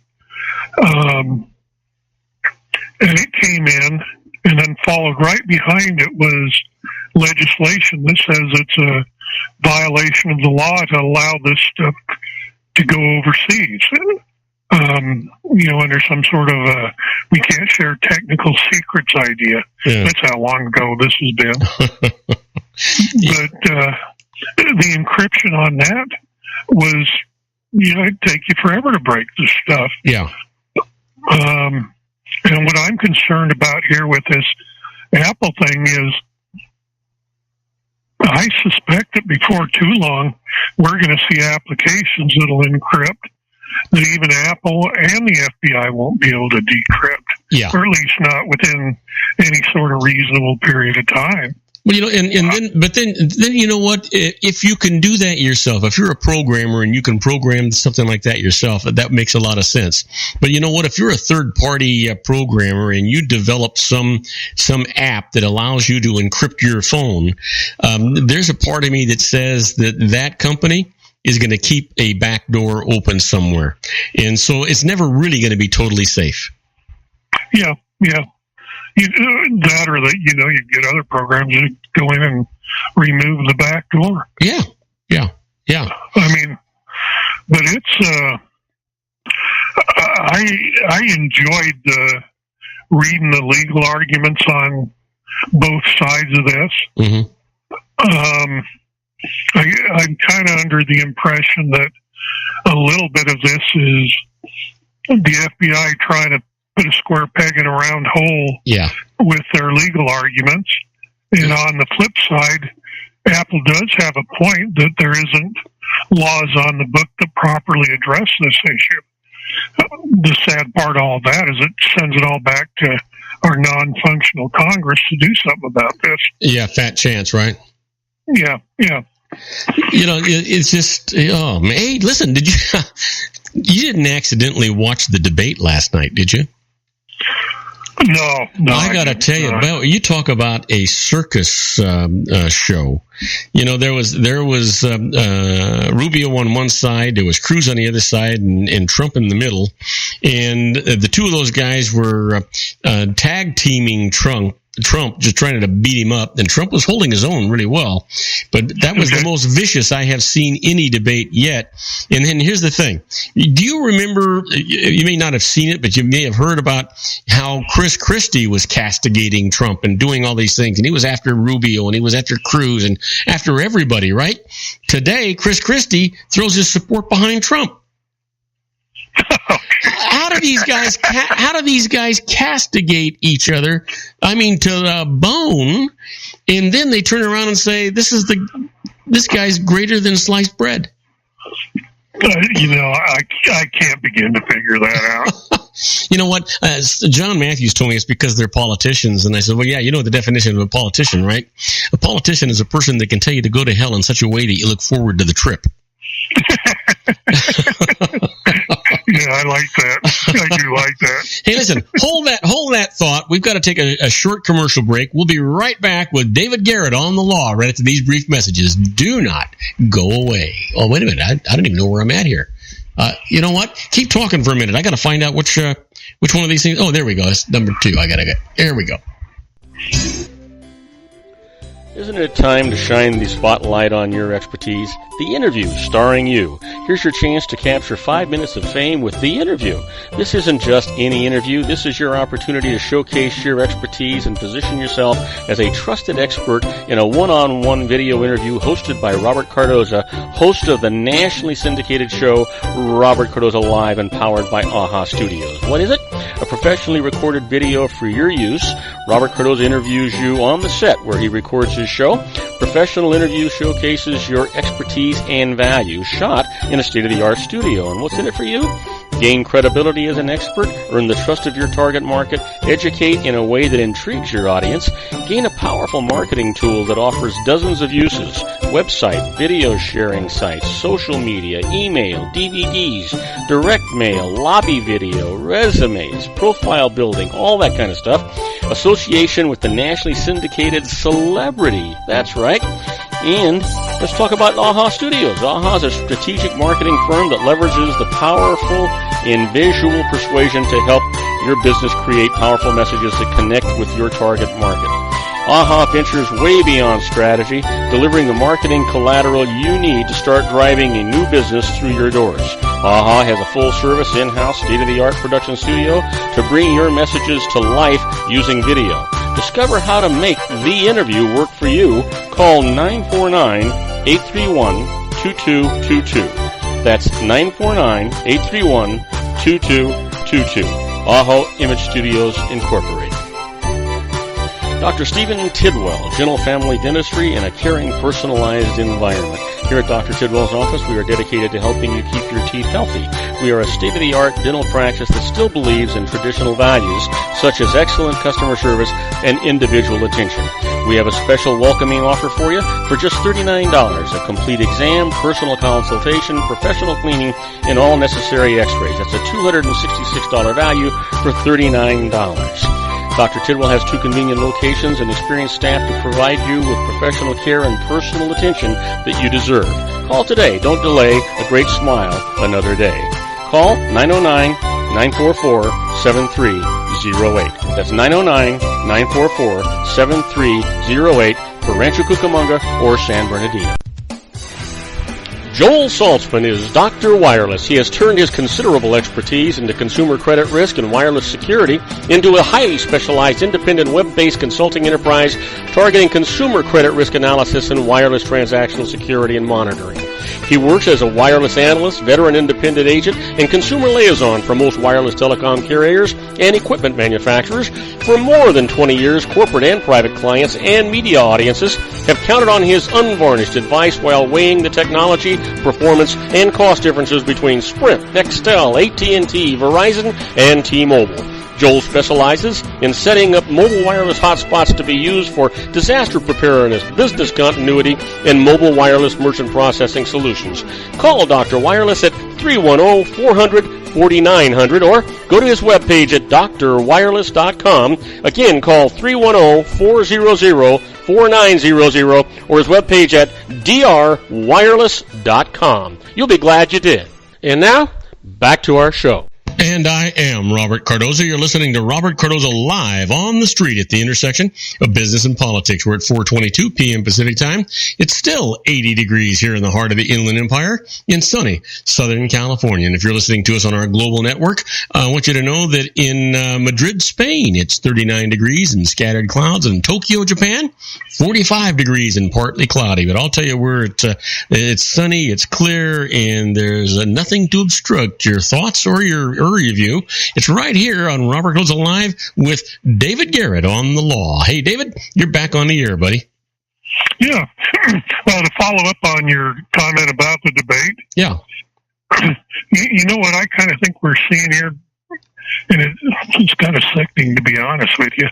But the debates now appear to be drawing interest for the circus effect and not so much as to what the candidates' substantive positions are. Yeah, you know what the problem is that we don't get any substance from any of the candidates anywhere. They just, you know what, here's the thing. Presidents or anybody running for any kind of office, I guess that matter, they're all about making promises, and not telling you how they're going to fulfill those promises, which then gives you just empty hope. And the thing is that, if you get Bernie Sanders that wants to have free college educations and free medicine, and you get some alternates to all of this stuff, or people that want to really control Wall Street and all the things that are going on. The truth is they can tell you all these things that they're going to do. They can't tell you how the heck they're going to do them or get them accomplished. You got Obama, who, regardless of what you may or may not think of him, the minute he won his first election 7 years ago, was told with no uncertainty about it at all from Mitch McConnell. His main thrust was to make sure that he was a one-term president and that nothing was going to get by. That's an insurmountable thing. My guess is if they did that to him because he's black, are they going to do the same thing to Hillary because she's a woman? They're going to do the same thing to Donald Trump because he's a businessman? How do you get anything done with this do-nothing Congress we've got? Boy, I don't know. And it just gets even to the more fundamental question of, don't we realize that the president doesn't enact laws? Yeah, he doesn't. Here's the other thing. I was talking to, I forget who I was talking to, and the truth is I was asking these questions. Matter of fact, I think it was Sean LaFave, and I was asking these questions. I said, what? When you're president, how long is the term of a president? And he said, well, it's 4 years. I says, I said, what is the responsibility of the president? We were talking about nominating a replacement for Scalia. And I says, well, the president has not only the authority, he has the obligation and responsibility to nominate someone to fill empty seats on the Supreme Court, amongst many other things. And he agreed to that. And I said, and what, by the way, what is the term of the president? And he said, well, it's 4 years. I says, right, 4 years. I said, and so he has this obligation and this right. And why is it that you're trying to tell me he can't do it because he's only got 1 year left in this current term? That makes no sense to me. What really makes no sense to me, if he's got an obligation to do this job and he does it, and it is not necessarily, I'm not necessarily an Obama lover here, but I do respect the Constitution. And if he does his job, who in the heck is the Senate or McConnell to say, I'm not going to do my job? Their job is advice and consent. Now, they don't have to approve the nominee if the nominee is not qualified, but I think they do have an obligation to vet this person, to interview this person, and if they are beyond any reasonable doubt qualified, I think they need to put them in. I hate the idea that our government is actually going against the Constitution. And the argument is, well, Obama goes against it all the time, right? Well, that doesn't make it right for everybody to go against it. Oh, I couldn't agree more with you. Let me just start off by saying that I'm not a big fan of what I call judicial activism, writing laws at the bench. So I would tend to favor a conservative or moderate kind of jurist. Yeah. But a centrist. You got a Congress and the president and everybody else. Part of their oath of office is, I'll uphold the Constitution. And you got one group of people over there saying we're going to do anything but it. Yeah. I'm so annoyed with those boys. I don't know what to say. I got to tell you, David, there's a part of me, and it's been for a long time. There's a part of me that says that we need to have a revolution, a peaceful one, but at the ballot box, where everybody who is an obstructionist in the Congress needs to lose their seat. They need to be voted out of office. Here's the thing. Whether you like Obama or you don't like Obama, he got elected president of the United States by getting a majority of the popular vote and the electoral vote. Somebody wanted him in there. And you know what? So they're saying Obama didn't do anything. He didn't do anything. Of course he didn't do anything because the legislature won't pass anything the guy wants to do. Now, whether it's good or bad, at least if he passed something, we'd find out. We'd move in some direction. Yeah. Our congressional system is just broken, and I don't know what we do with that. Yeah. I criticize Obama for acts that I think clearly exceed presidential authority. Yeah. it's kind of like being a king back there, and that's not what our system of government is. So to that extent, there's some things I find critical of him. Yeah. But on the flip side, Congress, I mean, they can't even begin to marginally function in the role they're supposed to, do in government. Yeah. I don't know. Yeah, well, I look at the president and I say, hey, you know what? Okay, so Scalia died. And it's sort of like tossing the dice, right? Had Scalia not died, maybe then this wouldn't be an issue. But he died, and the president has the authority and responsibility to nominate a replacement. He can't actually put him in to the Supreme Court, but he can nominate him. And it's the Senate's job of advice and consent to confirm that nomination. But here's the thing. That doesn't end just because you only got 10 months left in your last term. And for Congress to say we will not do our job is atrocious. It's just wrong. Absolutely wrong. I agree with that. And so I'm sitting here thinking, well, that's what Congress has done. We're complaining about Obama with all these executive orders and things. Well, what the heck choice has he been given? Nothing. Give me a break. And so Congress says, well, wait a minute. We want to wait and see who the next president's going to be and let them fill that seat. Well, they don't have the authority to make that decision. That's wrong. Can I be a cynic here for a minute? Yeah, please do. Yeah, please do. Because the next president probably is going to be Hillary Clinton. I kind of wonder if there isn't a vast majority of the citizens of the United States that like this do-nothing federal government. I mean, the alternative in a lot of cases is they're going to do something and screw it up worse than it was. Yeah. You know what? It is scary. I used to refer to politicians as people that only want two things. They want to get elected and they want to stay elected. Neither one of those has anything to do with what we sent them into Washington to do, and that's to protect us and keep us secure. Not to become a dictator to us. And the first thing we do once that politician takes the oath of office, we the people issue them what I refer to as an American distress card. That's where they get the credit and we get the bill. Yeah. Oh, exactly. Yeah. They got the gold mine, we got the shaft. Yeah.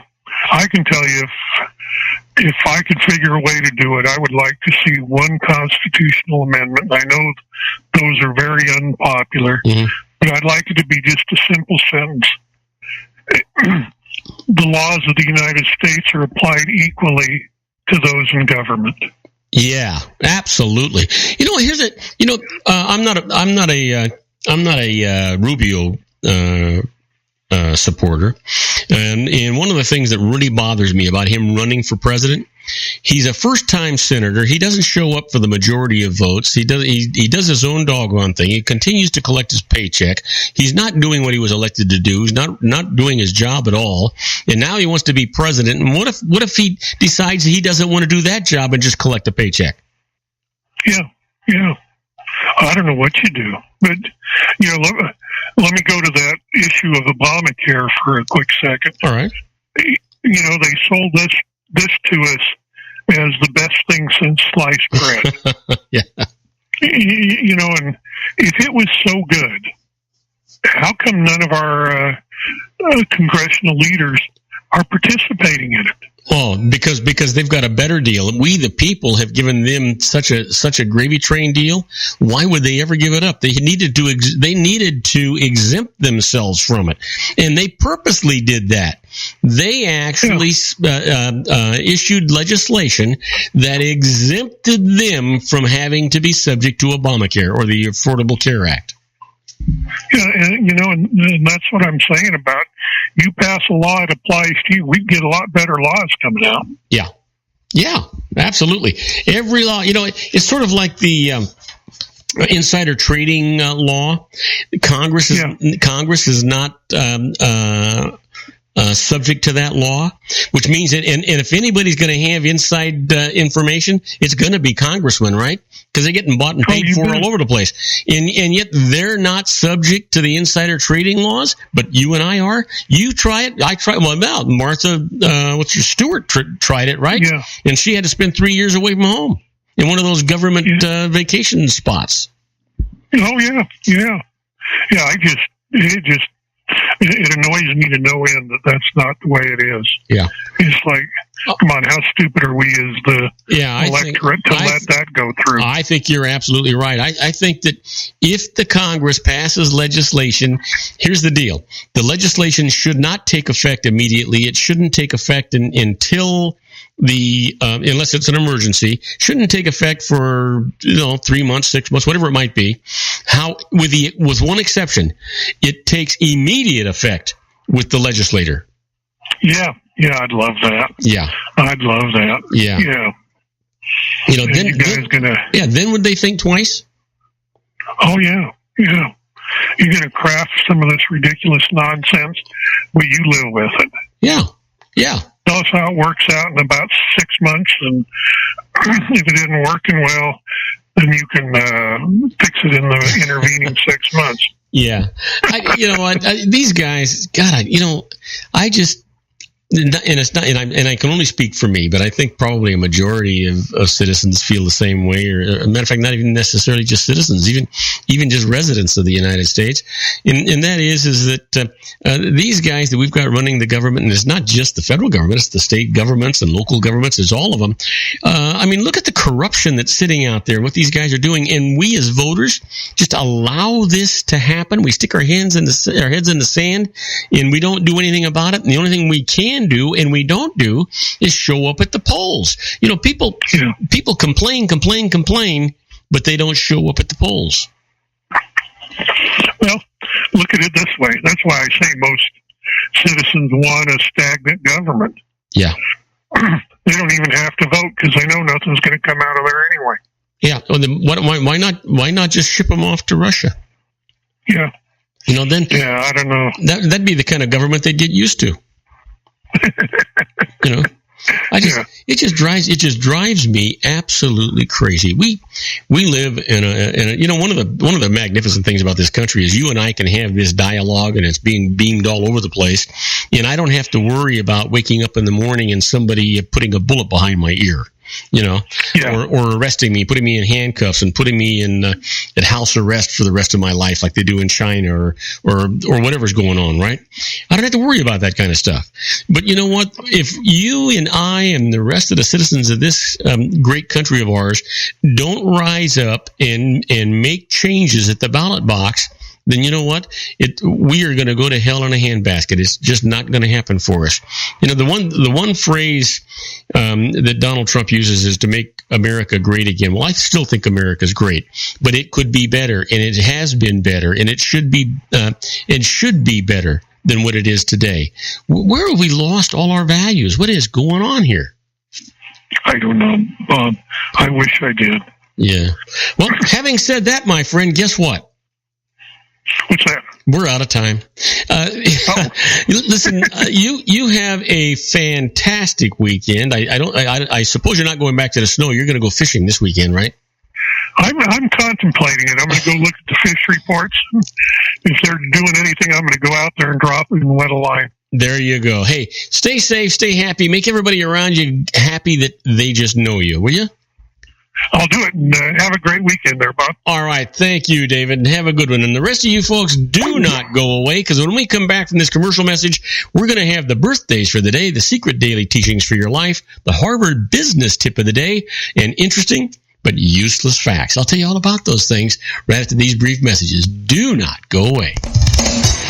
If you want to increase your client base and sales, then consider this, the Relationship Building Network at RBN. Given the current economic conditions and challenges, we all need to work smarter, make smarter decisions, invest our hard-earned dollars where it'll yield the best return for our investment. Many business professionals claim that the most effective networking group in Orange County is RBN. No other networking group or organization can offer what RBN offers. Make every year your best year. Join RBN and start reaping the benefits today. Nearly 3,000 businesses have joined RBN and experienced those benefits. Why join RBN? It's one group. It's one membership. It's no renewals. It's all through Orange County. RBN is a freestyle networking group. No mandatory attendance, no restrictions, no rules, and no penalties. Call them at 949-830-5776 or go to their website at rbninfo.com. That's 949-830-5776. If you've ever dreamed of having your own business to make your life secure, you know Water's Edge Wineries might be just the ticket. In 2004, their founder, Ken Leinberger, created the first winery franchise in California. It was a new concept with all of the functionality of a traditional winery, but without the vineyards. They purchased high-quality grape must from one of the largest winemaking companies in the world. Then they craft each wine carefully and bottle it right at their location. The winery was built to satisfy consumer demand for wine by the bottle and by the glass, but still kept the element of allowing customers to bottle their own custom vintage. Now, they're opening urban wineries across the United States under the brand Water's Edge Wineries. If you've ever dreamed of owning your own winery, it may be in reach right now through Water's Edge Wineries. Just give them a call at 909-468-9463, extension 700. That's Water's Edge Wineries, 909-468-9463. Have you ever found yourself caught between a rock and a hard place? The law offices of Blomberg, Benson, and Garrett might be just the answer for you. The attorneys of Blomberg, Benson, and Garrett have been serving the Inland Empire since 1989. They're dedicated to the aggressive litigation of civil, criminal, and real estate matters. Over the years, they have recovered tens of millions of dollars for their clients. The firm's practice specializes in litigation of personal injury, accident, slip and fall, real estate, and criminal law cases. The firm provides clients with the care, accuracy, and dedication of experienced attorneys. Blomberg, Benson, and Garrett is located at 10300 4th Street, Suite 150 in Rancho Cucamonga, California. They've been providing the Inland Empire residents with outstanding legal services for over 25 years. They look forward to providing you with aggressive legal representation. Call them at 909-945-5000, where you can talk to a person, not a machine. That's 909-945-5000, the law offices of Blomberg, Benson, and Garrett. And now let's get back to our show where we talk about politics, money, and you.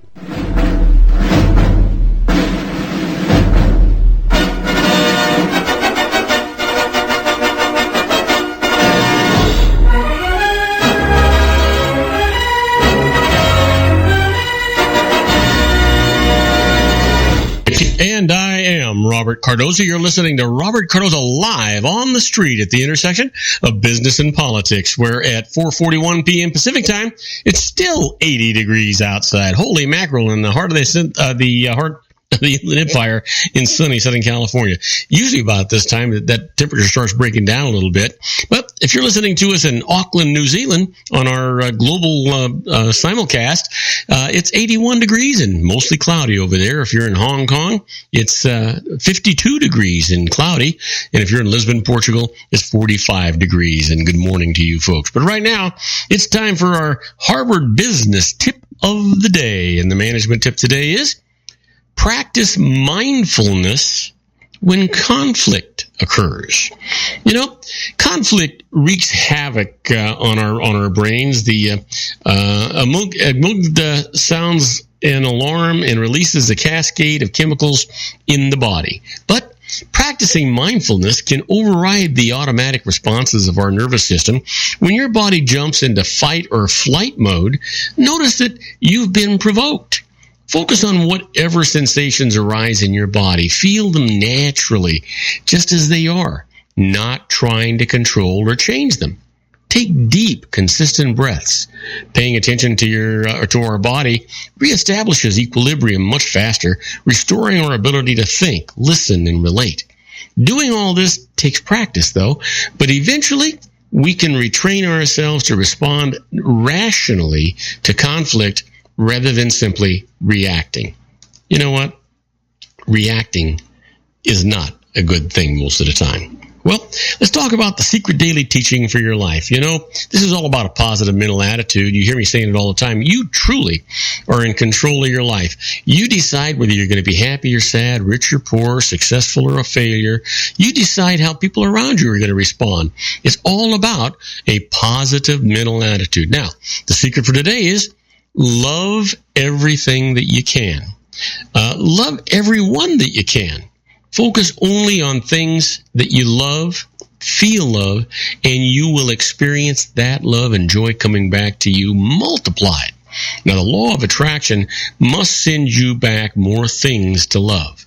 As you radiate love, it'll appear as though the entire universe is doing everything for you, moving every joyful thing to you, and moving every good person to you. And in truth, it is. Yeah. Well, you know what? Practice it. It really works. Now, you know what today is, don't you? Sure you do. Today is Friday. It's February the 26th, and it is somebody's birthday.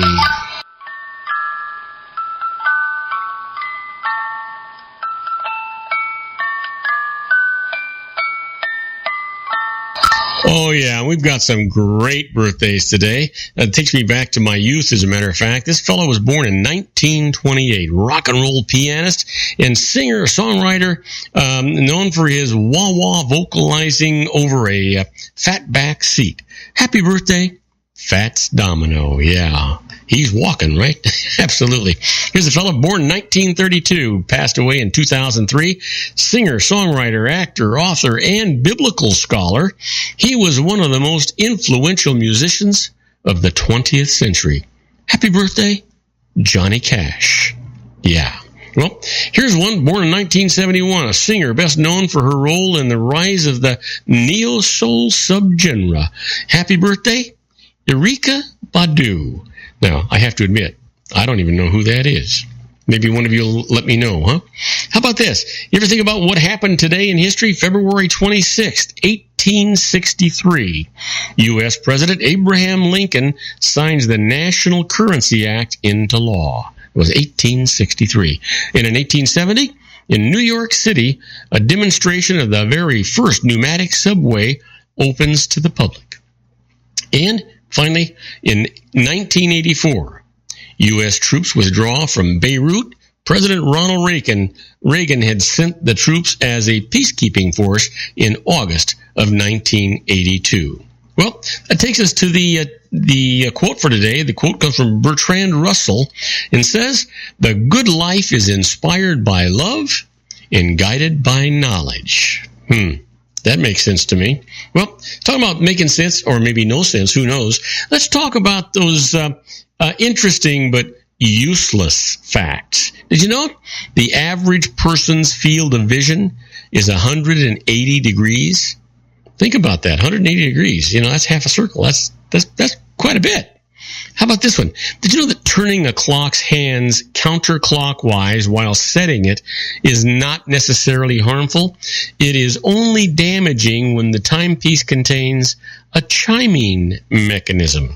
Boy, I can tell you that for a fact. You know, did you know that paper money was first used in China? Yeah. A lot of things that were, China was the first, if you think about it. How about this one? Did you know about 200 million M&Ms are sold each day in the United States? 200 million. Wow. Try this one on for size. Rhythm is the longest English word without a vowel. Give that some thought.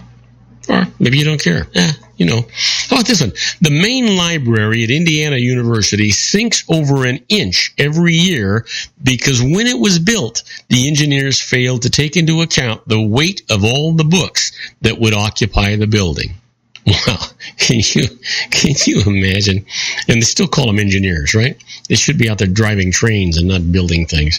Try this one on for size. Did you know that Little Miss Muffet was a girl from the 16th century whose name was really Patience? Yeah.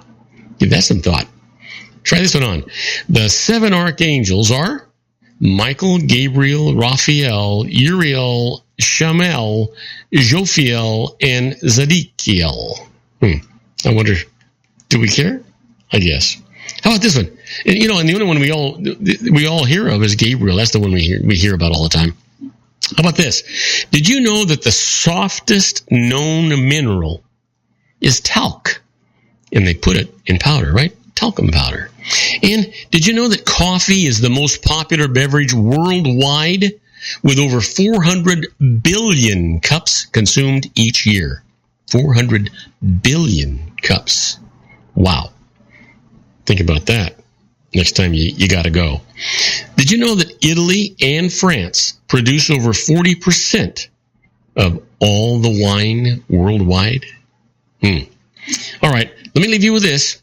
The Column of Trajan, built in 113 AD to commemorate the Roman Emperor Trajan's victories against the Dacian tribes of the lower Danube, contains a continuous frieze a yard wide and 218 feet long, in which more than 2,500 human figures, as well as hundreds of boats, horses, vehicles, and pieces of military equipment are depicted. The Great Column, still standing today, rises 128 feet from the ground, is 12 feet thick at the base, and is made entirely of gilded bronze. Inside is a circular staircase where the ashes of Trajan were sprinkled. Now, you know what? I can't leave you with that. Let me leave you with this. Bananas are America's number one fruit. Got to leave you with something you can relate to. Now, do not go away. When we come back, I'm going to answer your emails. The first one comes from Natalie Tusks from Omaha, Nebraska. She's asking about multiple share cost basis. I'll tell you all about that when we get right back. Isn't it time to shine the spotlight on your expertise? The Interview, starring you. Here's your chance to capture 5 minutes of fame with The Interview. This isn't just any interview. This is your opportunity to showcase your expertise and position yourself as a trusted expert in a one-on-one video interview hosted by Robert Cardoza, host of the nationally syndicated show Robert Cardoza Live and powered by AHA Studios. What is it? A professionally recorded video for your use. Robert Cardoza interviews you on the set where he records his show. Professional interview showcases your expertise and value, shot in a state-of-the-art studio. And what's in it for you? Gain credibility as an expert, earn the trust of your target market, educate in a way that intrigues your audience, gain a powerful marketing tool that offers dozens of uses: website, video sharing sites, social media, email, DVDs, direct mail, lobby video, resumes, profile building, all that kind of stuff. Association with the nationally syndicated celebrity. That's right. And let's talk about AHA Studios. AHA is a strategic marketing firm that leverages the powerful in visual persuasion to help your business create powerful messages that connect with your target market. AHA ventures way beyond strategy, delivering the marketing collateral you need to start driving a new business through your doors. AHA has a full-service, in-house, state-of-the-art production studio to bring your messages to life using video. Discover how to make The Interview work for you. Call 949-831-2222. That's 949-831-2222. AHA Image Studios, Incorporated. Dr. Stephen Tidwell, Gentle Family Dentistry in a caring, personalized environment. Here at Dr. Tidwell's office, we are dedicated to helping you keep your teeth healthy. We are a state-of-the-art dental practice that still believes in traditional values, such as excellent customer service and individual attention. We have a special welcoming offer for you for just $39, a complete exam, personal consultation, professional cleaning, and all necessary x-rays. That's a $266 value for $39. Dr. Tidwell has 2 convenient locations and experienced staff to provide you with professional care and personal attention that you deserve. Call today. Don't delay. A great smile another day. Call 909-944-7308. That's 909-944-7308 for Rancho Cucamonga or San Bernardino. Joel Saltzman is Dr. Wireless. He has turned his considerable expertise into consumer credit risk and wireless security into a highly specialized independent web-based consulting enterprise targeting consumer credit risk analysis and wireless transactional security and monitoring. He works as a wireless analyst, veteran independent agent, and consumer liaison for most wireless telecom carriers and equipment manufacturers.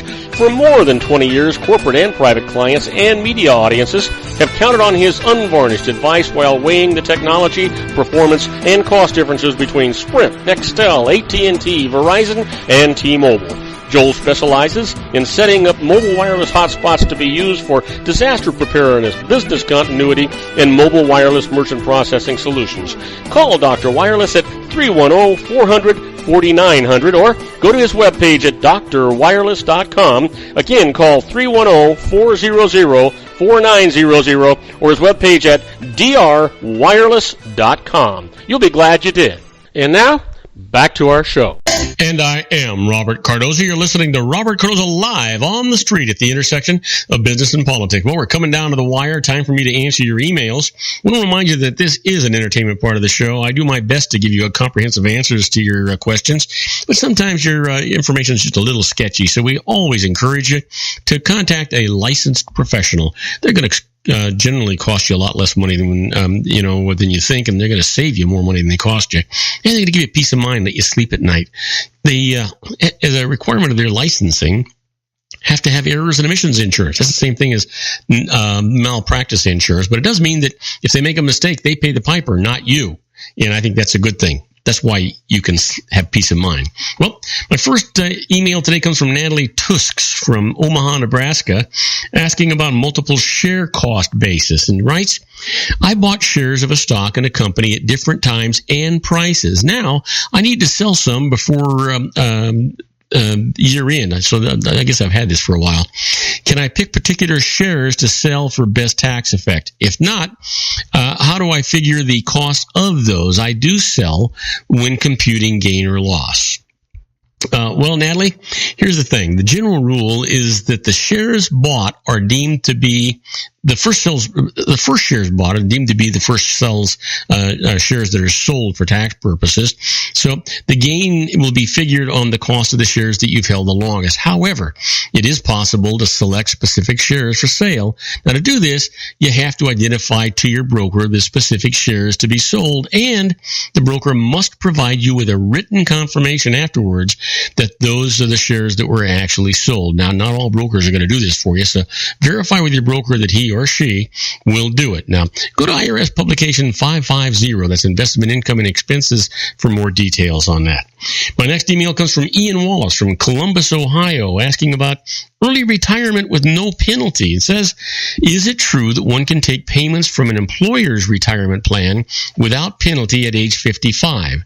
Are there different rules here than for an IRA where a penalty applies before 59 and a half? Well, Ian, the answer to your question is yes. If you terminate your employment with a firm in the year that you turn 55 or older and leave your retirement funds in its retirement plan, you can begin to receive distributions from the plan with no premature distribution penalty. Now, for IRAs, a premature distribution penalty generally applies if funds are withdrawn before age 59 and a half. So, if upon terminating employment with a firm at age 55 or later, you transfer funds from its retirement plan to an IRA, you will delay the time at which you can actually take penalty-free distribution. So keep that in mind. Next email comes from John Alloway from Palos Verdes, California, asking about taxes and won equipment. He writes, I won electronic equipment in a sweepstakes and sold it.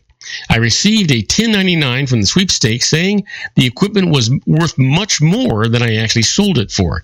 Now, after paying the tax, I barely come out ahead. Is there anything that I can do about this? Well, John, the value of the prize is taxable to you, and the sweepstakes was required to issue that Form 1099, but the amount of the 1099 is not proof of the price's actual value. If you show that you could have bought it for a lower market price, it can be taxed at that lower price. Now, you can't use the price that you sold the equipment for as its value because a resale typically brings a lower price than the original purchase. But electronic equipment often is deeply discounted at retail, so if you can find an advertised price for the equipment in the papers or on the internet that's less than that 1099 amount, you can report that value instead. Now, this is important. Explain the difference on your tax return to avoid an audit, because there's a matching system with these computers that they're going to be looking for. Now, finally, last email comes from James Lee from Brookline, Massachusetts, asking about the same home in alimony. Okay, he says, my wife and I are divorcing, but she wants to continue living in the same house with me. It's big enough for both of us to live separately until she gets a new one. If she does, can I deduct some of my home ownership costs as extra alimony? Wow, James, what a deal. The answer to your question is no, though. And by the way, your deduction for the cash alimony that you pay is going to be put at risk as well. The IRS does not allow an alimony deduction for former spouses that live in the same household, and it considers spouses who continue to live in the home that they formerly shared while married to be in the same household, even if they physically separate themselves from each other within that house. Now, go to IRS publication 504, that's divorce or separated individuals, for more information on that. I promise you'll be glad you did that. And now that I said that, don't forget to go out and get our app. It's absolutely free, whether it be Apple or Android and Windows. Go to the Apple Store or go to googleplay.com, either one of them, and search Robert Cardoza Live. The app is absolutely free, and you'll be able to listen to us live, the little flag there. If you listen to our archives, tag on the information button, you'll know what the show is. We got it all right there for you, and I'd appreciate it if you spread the word. That's our show for today. Beginning today, treat everyone you meet as if they were going to be dead by midnight. Extend them all the care, kindness, and understanding that you can muster. Your life will never be the same again. So many of our dreams at first seem impossible, then they seem improbable, and then when we summon the will, they soon become inevitable. You know, the real secret of happiness is to make others believe that they're the cause of it. Robert Cardoza Live is brought to you by blogtalkradio.com every Monday through Friday from 4 p.m. to 6 p.m. Pacific Time. Now, go out and make it a great day. Your host has been Robert Cardoza, the technical advisor, Matchstick Digital, and your executive producer, also Robert Cardoza.